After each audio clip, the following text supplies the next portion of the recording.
1990 കാശ്മീരിൽ നടന്നത് എന്താണെന്ന് നമ്മളൊക്കെ കണ്ടതാണ്.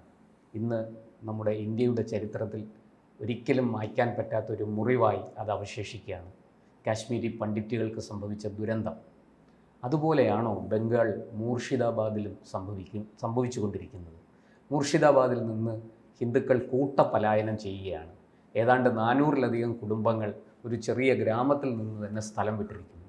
എന്താണ് സാർ ഈ ബംഗാളിൽ സംഭവിക്കുന്നത്?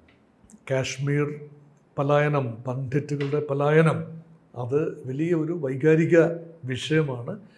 ജമ്മു മേഖലയിലേക്ക് ശ്രീനഗറിൽ നിന്നും വലിയ തോതിലാണ് കാശ്മീരി ബ്രാഹ്മൺ ഫാമിലീസ് വന്ന് സെറ്റിൽ ചെയ്തത്. അവർക്കിപ്പോഴും 30 വർഷത്തിന് ശേഷവും തിരിച്ചു പോകാനായിട്ടില്ല എന്ന് പറയുമ്പോൾ അത് ഗ്രാവിറ്റി ഓഫ് ദ സിറ്റുവേഷൻ നമുക്കറിയാം. സമാനമായ നിലയിലാണോ ഇപ്പോൾ മൂർഷിദാബാദ് ജില്ലയിലെ ഹൈന്ദവ ന്യൂനപക്ഷം, ആ ജില്ലയിൽ ഹിന്ദുക്കൾ ന്യൂനപക്ഷമാണ്. ബംഗാളിലെ മുസ്ലിം ഭൂരിപക്ഷ ജില്ലയാണ് മൂർഷിദാബാദ്. അത് ബംഗ്ലാദേശിനോട് അതിർത്തി പങ്കിടുന്ന ജില്ലയാണ്. ഏതാണ്ട് 66-67% ജനസംഖ്യ മുസ്ലിംസാണ്. അപ്പോൾ അവിടുത്തെ ഹൈന്ദുക്കൾ ഒരു ചെറിയ ന്യൂനപക്ഷം, 30-32% മാത്രമുള്ള ചെറിയ ന്യൂനപക്ഷമാണ്. അങ്ങനെ കലാപം വഖഫിൻ്റെ നിയമത്തിനെതിരെ കേന്ദ്ര നിയമമാണ്. അതിനെതിരെ സംസ്ഥാനത്തെ മുസ്ലിങ്ങൾ, അതിൻ്റെ ഒരു ചെറിയ ഭാഗമെങ്കിലും മൂർഷിദാബാദിൽ കലാപത്തിൽ ഏർപ്പെടുമ്പോൾ അത് നൽകുന്ന സൂചന എന്താണ്? 2 സമാനമായ കാര്യങ്ങളാണ് ഓർമ്മ വരുന്നത്. ഒന്ന്, ബംഗ്ലാദേശിൽ തന്നെ ഈ അടുത്ത കാലത്ത് സംഭവിച്ച കലാപങ്ങൾ. അത് അവിടെ ഉള്ള ഹിന്ദു ന്യൂനപക്ഷങ്ങൾക്ക്, അവിടെ ഹിന്ദുക്കളും ക്രിസ്ത്യാനികളും ബൗദ്ധരും സിഖുകാരും ഒക്കെ ആക്രമിക്കപ്പെട്ടു. അവരുടെ എല്ലാ ആരാധനാലയങ്ങൾ നശിപ്പിച്ചു. ഇതൊരു റാഡിക്കൽ ഇസ്ലാം എങ്ങനെയാണ് മത ന്യൂനപക്ഷങ്ങളോടുള്ള സമീപനം എന്നതാണ് അവിടുത്തെ കാതലായ വിഷയം. അതുപോലെ തന്നെയാണ് ബംഗാൾ സർക്കാർ, മമതാ ബാനർജിയുടെ സർക്കാർ. ആ സർക്കാരിന് തീർച്ചയായും 3ാം സർക്കാരാണ്. 2011 കമ്മ്യൂണിസ്റ്റ് പാർട്ടിയുടെ ദീർഘകാലമായ ഭരണം അവസാനിപ്പിച്ചുകൊണ്ട്, LDF ഭരണം അവസാനിപ്പിച്ചുകൊണ്ട് ബുദ്ധദേവ് ഭട്ടാചാര്യ ഒരുപക്ഷെ CPM-ൻ്റെ അവസാനത്തെ ബംഗാൾ മുഖ്യമന്ത്രിയായിരിക്കാനാണ് സാധ്യത. അവസാനിപ്പിച്ചുകൊണ്ട് ഇനിയൊരു തിരിച്ചുവരവ്, ഒരു MLA പോലുമില്ല, ഒരു MP ഇല്ല, ഒരു MLA ഇല്ല ബംഗാളിൽ. ഒന്ന് ഇമാജിൻ, ഒരു 35 വർഷം ഭരിച്ച പാർട്ടിയുടെ അവസ്ഥ നോക്കൂ. അതുകൊണ്ട് ഈ മുസ്ലിം ന്യൂനപക്ഷങ്ങളുടെ ഒരു പിന്തുണയായിരുന്നു CPM-ൻ്റെ അടിത്തറ. അപ്പോൾ അതിനെതിരെയുള്ള ഒരു നീക്കം സംഭവിച്ചു. അതേ മുസ്ലിം ന്യൂനപക്ഷങ്ങൾ തന്നെയാണ് തൃണമൂൽ കോൺഗ്രസിലേക്ക് പിന്നീട് ചേക്കേറിയത്. തീർച്ചയായിട്ടും ഒരു ഹിന്ദു കൺസോളിഡേഷൻ മറുപക്ഷത്തുണ്ടായി എന്ന് വേണമെങ്കിൽ പറയാം. ഭാരതീയ ജനതാ പാർട്ടിക്ക് നേട്ടങ്ങളുണ്ടായി. ഒരു ചെറിയ കക്ഷി, ബംഗാളിലെ ചെറിയ കക്ഷി എന്ന നിലയിൽ നിന്ന് ഇന്ന് 66 സീറ്റുകളുമായി 284 സീറ്റുകളുള്ള ബംഗാളിൽ 133 സീറ്റുകൾ, അല്ല 234 സീറ്റുകളുള്ള ബംഗാൾ നിയമസഭയിൽ 133 സീറ്റുകളുമായി തൃണമൂൽ കോൺഗ്രസ് ഏറെ ദൂരം മുന്നിലാണ്. 2011 പിന്നീട് 155 സീറ്റുകളായി കൂട്ടി ഏതാണ്ട് അതേ സീറ്റ് 156 സീറ്റുകളും മറ്റുമാണ് ഇപ്പോഴും ഉള്ളത്. അതുകൊണ്ട് തൃണമൂൽ കോൺഗ്രസിന് നിർണായകമായ മേൽക്കൈയുണ്ട് പൊളിറ്റിക്കലി എന്ന് പറഞ്ഞാൽ പ്രതിപക്ഷങ്ങളെ അവിടെ പ്രവർത്തിക്കാൻ അനുവദിക്കാതെ ഉദാഹരണം അന്തരീക്ഷം. ബംഗാളി ജനസംഖ്യയുടെ ഏതാണ്ട് 27-28% മുസ്ലിം. ഇപ്പോൾ 2011 അവസാന കണക്കുകൾ നമുക്ക് ലഭ്യമാകുന്ന 2011 സെൻസസ് കണക്കുകളാണ്. അതനുസരിച്ച് ഒരു 1951 ആദ്യ സെൻസസ് സമയത്ത് ഉണ്ടായിരുന്നത് 20% മുസ്ലിംസാണ്. അത് 27% മാറി. 2011 ശേഷം 2025 നിൽക്കുമ്പോൾ റേറ്റ് ഓഫ് ഗ്രോത്ത് പരിഗണിക്കുമ്പോൾ ഏതാണ്ട് 30% മുസ്ലിം പോപ്പുലേഷൻ ബംഗാളിൽ ഉണ്ട് എന്ന് കരുതാം. അതിൻ്റെ നല്ല ഭാഗം ബംഗ്ലാദേശുമായി അതിർത്തി പങ്കിടുന്ന ജില്ലകൾ, മാൽഡ ജില്ല, മൂർഷിദാബാദ് ജില്ല, അതുകൊണ്ട് 24 പർഗാന, സൗത്ത് പർഗാന ജില്ലകൾ, ദിനാപൂർ ജില്ല, ഇങ്ങനെയുള്ള അതിർത്തി ജില്ലകളിലാണ്. ഏതാണ്ട് മാൽഡയിലൊക്കെ വലിയ നമ്പറാണ്, 50% മുസ്ലിം പോപ്പുലേഷനാണ്. ദിനാപൂരിൽ 49% മുസ്ലിം പോപ്പുലേഷനാണ്. അപ്പോൾ അവിടെയൊക്കെ ശക്തമായ BJP ഇതര കക്ഷികൾ, ചില ഗനിഖാൻ ചൗധരിയുടെ, കോൺഗ്രസ് നേതാവ് ഗനിഖാൻ ചൗധരിയുടെ മണ്ഡലമായിരുന്നു പിന്നെ മാൽഡയും ആ ഭാഗമൊക്കെ. അതുപോലെ അധീർ രഞ്ജൻ ചൗധരി. അപ്പോൾ കോൺഗ്രസ് നേതാക്കൾ പലരും നേട്ടമുണ്ടാക്കിയത് ആ പ്രദേശത്തെ മുസ്ലിം വോട്ടിൻ്റെ ബലത്തിലാണ്. അതുപോലെ തന്നെ CPM ഒരു കാലത്ത് വലിയ നേട്ടമുണ്ടാക്കിയതും മുസ്ലിം വോട്ടിൻ്റെ ബലത്തിലാണ്. അതേ മുസ്ലിം വോട്ട് ബാങ്ക് ഇപ്പോൾ തൃണമൂല്യത്തിൽ നിൽക്കുന്നു. ആ 30% പൂർണ്ണ പിന്തുണ ലഭിക്കുകയാണെങ്കിൽ ചില പ്രദേശങ്ങളിൽ കോൺഗ്രസിലേക്കൊക്കെ കുറേ വോട്ടുകൾ മാറിപ്പോകും. ആ 30-നോടൊപ്പം പിന്നെ വിജയിച്ചു വരാൻ മമതാ ബാനർജിക്ക് വേണ്ടത് തുച്ഛമായ പെർസെൻറ്റേജ് മാത്രമാണ്. അത് ഹിന്ദു വിഭാഗങ്ങളിൽ നിന്ന് മമതാ ബാനർജിക്ക് തീർച്ചയായിട്ടും ലഭിക്കും. പിന്നെ ഗുണ്ടാകളുടെ ഒരു വലിയ സംരക്ഷണ കവചത്തിലാണ്, ഗുണ്ടാരാജാണ്. അതുകൊണ്ടാണ് യോഗി ആദിത്യനാഥ് ഇന്ന് ഇപ്പോൾ ഒരു പ്രസ്താവനയുമായിട്ട് വന്നിരിക്കുന്നു. ഈ കലാപം എൻജിനീയർ ചെയ്തിരിക്കുന്ന ചില വെസ്റ്റേൺ ഇൻട്രസ്റ്റുകളാണ്. അവർക്കെതിരെ സംയമനത്തിൻ്റെ ഭാഷയല്ല ആവശ്യം, ദണ്ഡം അല്ല, അതായത് അല്ലെങ്കിൽ മർദ്ദനം, അല്ലെങ്കിൽ വടി കൊണ്ട് ആട്ടി കൊടുക്കേണ്ടിടത്ത് ആട്ടി കൊടുക്കണം എന്ന രീതിയിൽ ഉത്തർപ്രദേശ് മുഖ്യമന്ത്രി യോഗി ആദിത്യനാഥ് പറഞ്ഞു. അദ്ദേഹം അധികാരത്തിൽ വന്ന സമയത്ത് ഉണ്ടായിരുന്ന ഒരു സാഹചര്യമല്ല ഇപ്പോൾ എന്നത് യു പിയിൽ അത് സ്ഥിരീകരിച്ചുകൊണ്ട് ബംഗാളിൽ അതുപോലെ മമതാ ബാനർജിക്ക് ചെയ്യാനാവാത്തത് വോട്ട് ബാങ്ക് പൊളിറ്റിക്സ്, ന്യൂനപക്ഷ വോട്ട് ബാങ്ക് പൊളിറ്റിക്സിൻ്റെ ഒരു സമ്മർദ്ദം അല്ലെങ്കിൽ രാഷ്ട്രീയമായി അത് ആത്മഹത്യാപരമായിരിക്കും മമതാ ബാനർജിക്ക് എന്നതുകൊണ്ടാണ്. പക്ഷേ രാജ്യത്തിൻ്റെ സുരക്ഷയാണ് ഇവിടെ അവതാളത്തിലാകുന്നത്. കാരണം വഖഫ് എന്ന് പറയുന്നത് ഈ ഒരു ലാർജർ ഇഷ്യൂ ആയി കൊണ്ടുവരുമ്പോൾ രാജ്യത്താകമാനമുള്ള മതന്യൂനപക്ഷങ്ങൾ സംഘടിതമായി ചില പ്രക്ഷോഭങ്ങളിലേക്ക് ഇറങ്ങണം. അങ്ങനെ രാജ്യത്തെ അസ്ഥിരപ്പെടുത്താനുള്ള ഒരു ശ്രമം എന്ന നിലയിൽ ഇത് വളർന്നാൽ തീർച്ചയായും അപകടകരമായ കാര്യം. നമ്മളത് സിഎയുടെ കാര്യത്തിൽ കണ്ടതാണ്. രാജ്യത്ത് എല്ലായിടത്തും അല്ലെങ്കിൽ ഡൽഹിയിലൊക്കെ അവിടെയൊക്കെ വലിയ കലാപത്തിലേക്ക് അത് എത്തി നിന്നു. 53 പേര് മരിച്ചു, ഡൽഹിയിൽ കൊല്ലപ്പെട്ടു, ഒരു IB ഓഫീസർ തന്നെ കൊല്ലപ്പെട്ടു. സർ, ഇതിനകത്ത് മറ്റൊരു പ്രശ്നമുള്ളത് ഈ കാശ്മീരും ബംഗാളും നമ്മൾ കമ്പയർ ചെയ്യുമ്പോൾ കാശ്മീരിൽ അതിർത്തി പങ്കിടുന്നത് പാകിസ്ഥാനുമായിട്ടാണ്. പാക് ഒക്യുപ്പൈഡ് കാശ്മീർ തൊട്ടടുത്ത് തന്നെയുണ്ട്.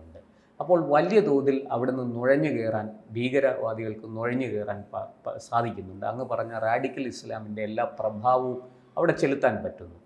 കാശ്മീരികൾ പൊതുവെ സമാധാന പ്രിയരാണെങ്കിലും ഈ ഇടപെടൽ അവരെയും കുഴപ്പത്തിലാക്കുകയാണ്.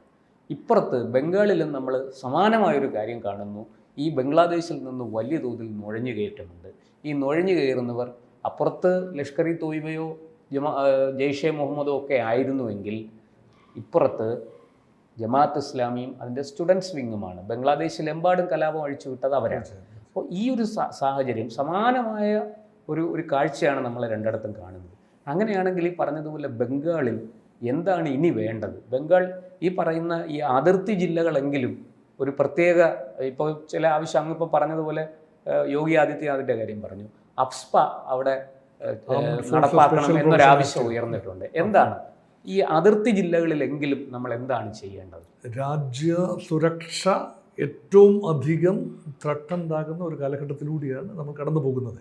പക്ഷെ രാജ്യ സുരക്ഷ ഏറ്റവും അധികം ബാധിക്കുന്നത് അതിർത്തി ജില്ലകളെയാണ്, അതിർത്തി പ്രദേശങ്ങളെയാണ്. പ്രത്യേകിച്ചും കാശ്മീരിൻ്റെയും ബംഗ്ലാദേശുമായി അതിർത്തി പങ്കിടുന്ന വെസ്റ്റ് ബംഗാളിൻ്റെയും ത്രിപുരയുടെയും അല്ലെങ്കിൽ ആസാമിൻ്റെയും അതിർത്തി മേഖലകളെ തന്നെയാണ്. അതുകൊണ്ടാണ് armed forces special provision act അനുസരിച്ച്, അഫ്സ്പ അനുസരിച്ച് അവിടെ പ്രത്യേക നിയമം ഉണ്ടാകണം. മണിപ്പൂരിൽ സംഭവിച്ചതിന് സമാനമായ രീതിയിൽ അവിടെ ഉണ്ടാകണം എന്നൊരു ഡിമാൻഡ് വന്നിട്ടുണ്ട്. ഇപ്പോൾ കേന്ദ്രം 8 കമ്പനി ബോർഡർ സെക്യൂരിറ്റി ഫോഴ്സിനെ അയച്ചു. അവിടുത്തെ പ്രതിപക്ഷ നേതാവ് Suvendu Adhikari he moved the high court of ഹർജിയുമായിട്ടെത്തി. അപ്പം കൽക്കട്ട ഹൈക്കോടതിയുടെ പ്രത്യേക ഉത്തരവനുസരിച്ചാണ് വന്നത്. ബംഗാൾ ഗവൺമെൻറ് അല്ല, കേന്ദ്രസേന അവിടെ വരുന്നു. കേന്ദ്രസേന എത്തി എന്ന് പറയുമ്പോൾ അതിനർത്ഥം ഈ പിടികിട്ടാത്ത രീതിയിലേക്ക് ലോ ആൻഡ് ഓർഡർ മാറി. അപ്പം കാശ്മീരും ബംഗാളും തമ്മിൽ, ഇപ്പോൾ ചോദിച്ചത് കാശ്മീരിനെ കുറിച്ചാണ്, ഒരുപാട് സമാനതകളുണ്ട്. 2 ഇടങ്ങളിലും ഈ റാഡിക്കൽ ഇസ്ലാമിന് കാര്യമായ വേരോട്ടമുള്ള സ്ഥലങ്ങളായിരുന്നില്ല. കാരണം മുൻകാലങ്ങളിൽ കാശ്മീരിയത്ത് എന്ന് പറയുന്നത് ഇവിടുത്തെ ഹൈന്ദവ ഇസ്ലാമിക സഹോദരന്മാർ ഒരുമിച്ച് ജീവിച്ച അവരുടെ ഒരു ഭാഷ, അവരുടെ പിന്നെ പ്രാദേശികമായ ഐഡന്റിറ്റി തന്നെ ഉണ്ടായിരുന്നു. കാശ്മീരി ഐഡന്റിറ്റി, അത് കാശ്മീരിയത്ത് എന്നാണ് പറയുക. അതൊരു വിശാല ഐഡന്റിറ്റി, കുറെ കവികൾ, സാഹിത്യം, ഭാഷ, ഹുറിയത്ത് കോൺഫറൻസ് എന്നുള്ള ഒരു മുന്നണി സംവിധാനത്തിലേക്ക് തീവ്രവാദ വിഭാഗങ്ങളുടെ ഒരു മുന്നണിയായിട്ട് മാറുമ്പോൾ മനസ്സ് മാറിയിരിക്കുന്നു. സമാനമായി തന്നെയാണ് ബംഗാളിലാണ് ഉണർവിൻ്റെ, റിഫോർമേഷൻ്റെ ഉണർവിൻ്റെ ഒക്കെ ഒരു വലിയ ഒരു ഈറ്റില്ലമായിരുന്നു അവിഭക്ത ബംഗാൾ. ബ്രിട്ടീഷുകാരന് ഡിവൈഡ് ആൻഡ് പോളിസി ആദ്യം പരാജയപ്പെട്ടത് ബംഗാളിലാണ്. 1905 ഈ ബംഗാൾ വിഭജനം ഉണ്ടാക്കിയ മുറിവ് ബ്രിട്ടീഷുകാരൻ്റെ ഒരു കൂർമ്മ ബുദ്ധിയാണ്. Keep the religious communities divided so that we can rule comfortably. അതിൻ്റെ തിക്തഫലമാണ് ഇപ്പോഴും അനുഭവിക്കുന്നത്. അതുകൊണ്ട് ബംഗ്ലാദേശികൾ അടുത്ത കാലം വരെ പൂർണ്ണമായി ഒരു മതാന്ധത ഉണ്ടായിരുന്ന ഒരു സ്ഥലമായിരുന്നില്ല. പക്ഷേ അടുത്ത കാലത്ത് വലിയ തോതിൽ പാകിസ്ഥാനിൽ നിന്നുള്ള ചിന്തകൾ, സ്വാധീനം, 1971 ഉപേക്ഷിച്ച ബന്ധം, റസാക്കർമാർ വീണ്ടും വരികയാണ്. അതുകൊണ്ട് I am also Razakar, me too Razakar എന്ന രീതിയിലുള്ള ബാനറുകളുമായി ബംഗ്ലാദേശിലെ ചെറുപ്പക്കാർ തെരുവിലിറങ്ങുമ്പോൾ Jamaat-e Islam is hyper active in Bangladesh എന്ന് കരുതാം.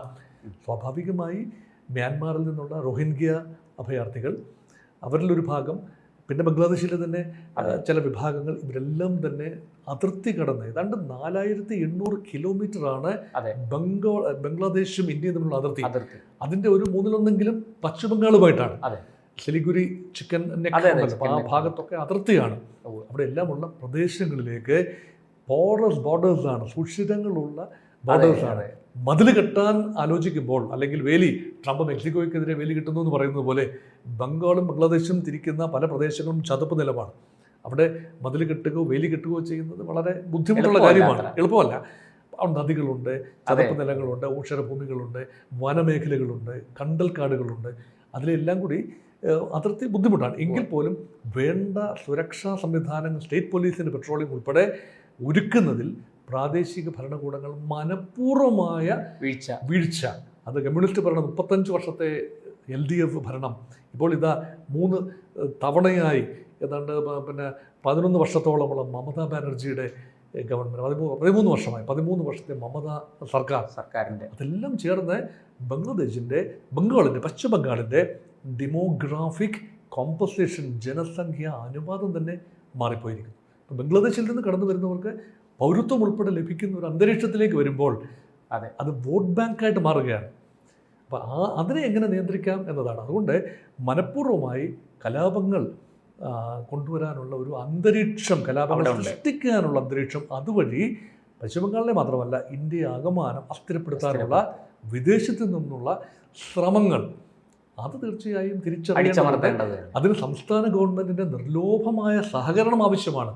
അല്ലാതെ വോട്ട് ബാങ്ക് രാഷ്ട്രീയം എന്നത് ഒരു താൽക്കാലിക ഒരു കാര്യം മാത്രമാണ്, ഇരുട്ടുകൊണ്ട് ഓട്ടയടയ്ക്കുന്നതിന് തുല്യമാണ്. വോട്ട് ബാങ്ക് രാഷ്ട്രീയത്തിൻ്റെ മറവിൽ നീക്കങ്ങൾ നടത്തുന്നത് താൽക്കാലിക ആശ്വാസം മാത്രമേ ഉണ്ടാകൂ. രാഷ്ട്രീയ നേട്ടങ്ങൾ ഉണ്ടാകുമ്പോൾ രാജ്യം അസ്ഥിരപ്പെടുന്ന അന്തരീക്ഷം ഉണ്ടാകാൻ പാടില്ല. കൂടുതൽ വാർത്തകളും വിശേഷങ്ങളും നിങ്ങളിലേക്ക് എത്താൻ ABC മലയാളം സബ്സ്ക്രൈബ് ചെയ്യുക, ബെൽ ബട്ടണും അമർത്തുക.